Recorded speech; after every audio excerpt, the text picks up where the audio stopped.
நபி ஸல்லல்லாஹு அலைஹி வஸல்லம் அவர்களின் மீதான முஹப்பத் என்பது, பிரியம் என்பது நம் ஈமான் சார்ந்தது.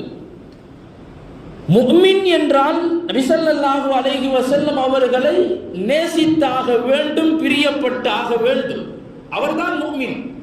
இல்லை என்றால் ஈமான் பரிபூர்ணமாகாது.